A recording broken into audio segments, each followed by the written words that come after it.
Assalamualaikum warahmatullahi wabarakatuh. Salam sejahtera.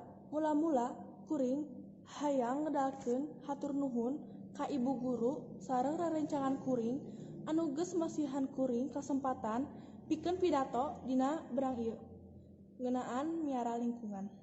Teu hilap sholawat jeung salam moga nyocor ngagolontor ka Muhammad sallallahu alaihi wasallam ka keluargana jeung arurang salaku umatna.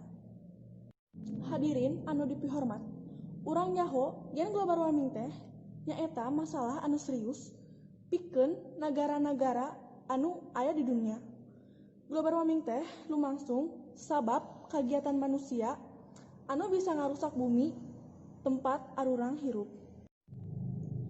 Global warming nyaeta proses kanakan suhu rata-rata atmosfer sagara sarta bumi. Global warming ieu ngabogaan akibat anu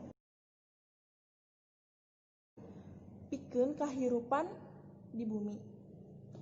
Saperti suhu hawa ngaronjat di luhur rata-rata, mindeungna lumangsung cuaca anu henteu menentu seperti ayeuna ieu parobahan iklim.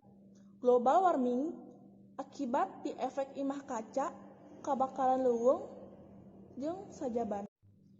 Hadirin anu dipikahormat, kusabab teu miara lingkungan, kacida penting pisan ambeh anak incu jaga urang engke bisa ngarasakeun enahna hirup di dunia ieu sarta bumi urang tetap lestari. Hayu urang mimitian miara lingkungan ayeuna saperti melak tangkal pikeun hiji urang. Wassalamualaikum warahmatullahi wabarakatuh.